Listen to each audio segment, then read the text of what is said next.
Ay guys, papunta na po kami kay Lolo dahil nabilan na po namin siya ng pagkain dito sa Jollibee.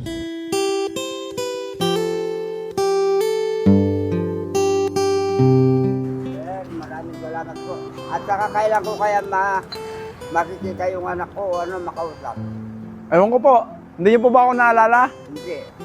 Ako po yung nagbigay ng mga bigas nun ay. Nung bumabagyo dati. Ay, yung lager. Vlogger. Kasi po di ba nabanggit nyo dati nasa La Union yung anak nyo, kaya natandaan ko. Tapos po ngayon, nakita ko to. Ba't ito na lang po? Di ba dati diretso pa to? Oo, kasi iniba nila dito sa iba, sir. Kasi Buti hindi po kayo pinales. hindi pa naman, wala pa namang sinabi sa akin, sir. Gusto nyo na pong umuwi ng La Union? Gusto ko sana, sir, pero parang, kasi uli lang lubos na kami, sir. Ala na po kayong babalikan din doon. Isang kapatid ko, namatay na yung kapatid ko dito sa Santo Niño, pinakwartelan, sir. Ano po yung pangalan ng anak nyo? Arnold Dulay, sir. Dulay family kami. Yan po, manawagan po kayo sa mga nanonood po, baka sakaling matulungan tayo. Pwede ito pang patawag, sir. Opo, pwede po yan. Sige po, sabihin nyo po yung pangalan. Hello? Arnold? Kilala mo ba ako?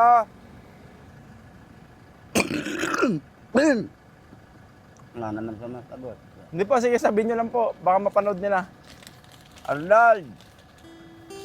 Kilala mo ba ako? Akong tatay mo.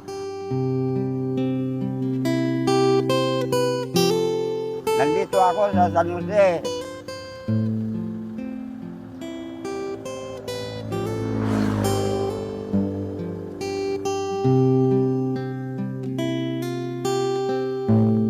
Arnold, naririnig mo ba ako? Ako yung tatay mo. Kung may panahon ka, punta ka sa San Jose. Ngayon, naghirap na rin ako na aksidente ako. Kaya wala na akong trabaho ngayon. Anak, kung maaari, matulungan mo sana kung pwede. Arnold, ganito na lang sasabihin ko.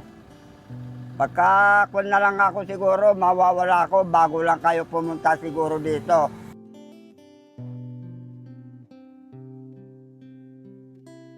Oo, yun, ang totoo. May pera ka po dyan, Lolo? Wala nga pa rin, sir. Wala po.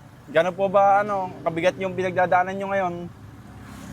Kahit lang kunti man lang na pangpuunan ko, sir. Sana, namumulot lang ako ng kwan dyan. Kalakal po. Kalakal, parang meron ako pangkain. Yun ang totoo, sir. Ano pa rin, Pandagdag niyo po sa Oo, sir, maraming salamat. Kung iniisip ko ang buhay ko, nakakalungkot talaga, sir. Talaga, makailang ako talaga. Pero tinitipid ko lang ang sakit ng dibdib ko, sir. Talaga, tiyaga lang po. Talaga. Sige po, Lolo, laban lang po. Maraming salamat po, sir. Yung binigay niyo sa akin. Dariwak-wak pala kayo, sir. Ano ay? Alam mo naman pala. Kayo yung una nagbigay sa akin. Pero matagal na po yun, no? Opo, buwan na. Nagsisimula pa lang ata ako noon. Nakamotor Nakamotor pa ako noon, yung ADB. Mga grocery yata yung binigay pa. Apo, grocery yun. Tapos binigay nyo dun sa kaibigan nyo para itago niya muna. Oo, kasi open dito, sir. Apo, dati nakakatakot din. Oo, sir. Sige po lang, ingat po kayo dito. Sir. Apo, ingat. Maraming salamat po yung naibigay niyo. Apo. Ang malit na bagay po. Thank you po. Apo. Kain na kayo, Lo. Kain na kayo.